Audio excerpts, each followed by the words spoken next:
Welcome to this video. आज हम पढ़ेंगे मीराबाई का जीवन परिचय। तो सबसे पहले जान लेते हैं इनके जीवन के बारे में। हिंदी की प्रसिद्ध कवयित्री मीराबाई का जन्म सन 1498 में मारवाड़ रियासत के कुड़की नामक गांव में हुआ था। मीराबाई, जैसा कि आप सभी जानते हैं, भक्तिकालीन हिंदी साहित्य की संत कवियत्री मानी जाती हैं, जहाँ पर कबीरदास, सूरदास, तुलसीदास जैसे कवियों का नाम आता है। वहीं संत काव्य धारा में मीराबाई का भी महत्वपूर्ण स्थान है और इन्होंने भी संत काव्य धारा में एक महत्वपूर्ण योगदान दिया है।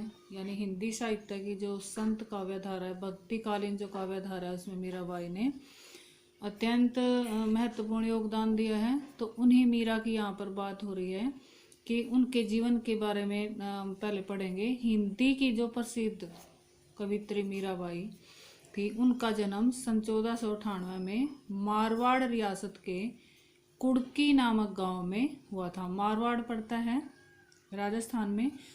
तो वहाँ पहले रियासतों की तरह रियासत थी, पहले राज्यों के जो है रियासत का नाम लिया जाता था। उस रियासत के कुड़की नामक गांव में 1498 ईस्वी में इनका जन्म हुआ था। इनके पिताजी का नाम था रतन सिंह राठौर तथा इनकी यानी मीरा जी की माता जी का देहांत इनके बचपन में ही हो गया था। यानी जब मीरा जी छोटी सी थी, बचपन में ही थी, तो इनकी माता जी का जो है देहांत हो गया था। मीरा बचपन से ही साधु संतों की संगति पसंद करती थी। बचपन से ही धार्मिक प्रवृत्ति की थी और साधु संतों की जो संगति थी इनको बड़ी भाती थी बचपन से ही।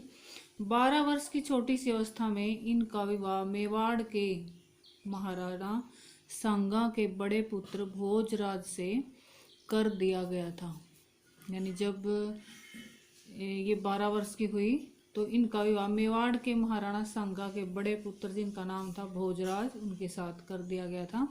परंतु विवाह के कुछ समय बाद ही मीराबाई जो है वो विधवा हो गई थी तथा इसके बाद ये पूर्ण रूप से श्री कृष्ण की भक्ति में लीन हो गई, क्योंकि बचपन से ही इनका भक्ति में ध्यान था। साधु संतों की संगति इनको पसंद आती थी, श्री कृष्ण की भक्ति करती थी बचपन से ये।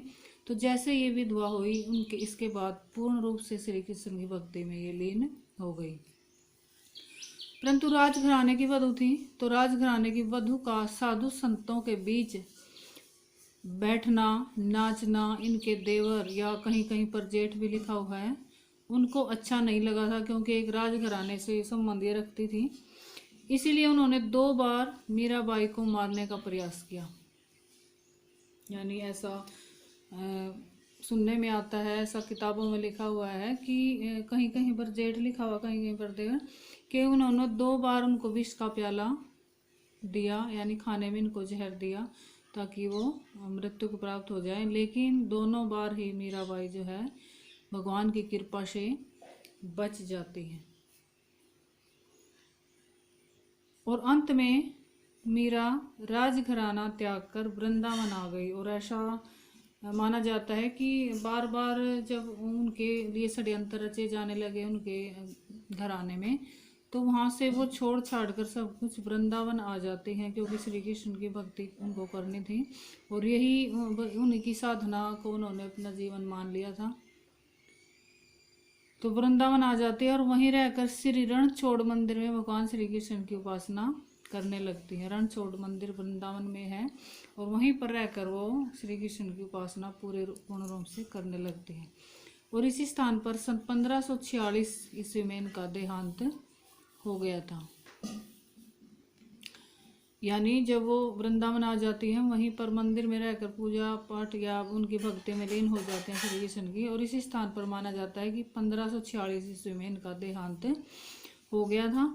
तो रचनाएं हैं इनकी प्रमुख रचनाएं निम्नलिखित हैं। एक तो है नरसी जी का मायरा, इनकी प्रसिद्ध रचना है।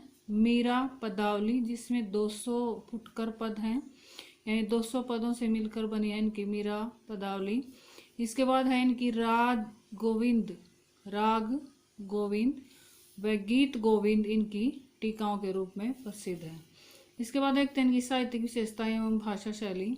मीरा भगवान श्री कृष्ण जी की उपासिका थी, यानी इनकी भक्तिनी थी, अतः उनकी रचनाओं में भगवान श्री कृष्ण के प्रति भक्ति एवं श्रद्धा एवं प्रेम का वर्णन हुआ है। उनकी रचनाओं में राजस्थानी बोली का पुट है, परंतु उसमें कहीं कहीं पर ब्रज भाषा के भी दर्शन होते हैं।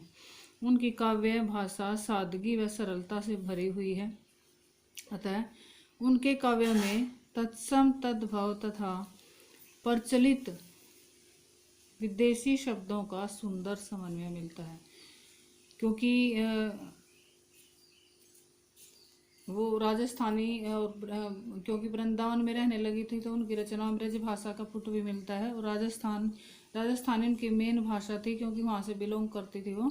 तो उनके काव्य में ये इन सारी भाषाओं के साथ, इन दोनों भाषाओं के साथ तत्सम तद्भव तथा प्रचलित विदेशी शब्दों का भी सुंदर समन्वय मिलता है। उनके काव्य में करुण रस, भक्ति रस व शांत रस की प्रधानता है तथा माधुर्य प्रसाद गुण के साथ इनके काव्य में अनुप्रास, यमक जैसे अलंकार भी पाए जाते हैं। आगे देख लेते हैं।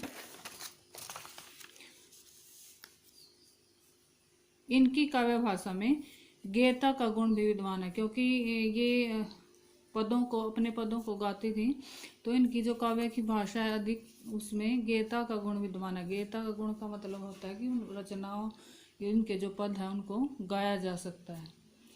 तथा उन्होंने आत्मपरक, वर्णनात्मक आदि शैलियों का अधिक से अधिक प्रयोग किया है।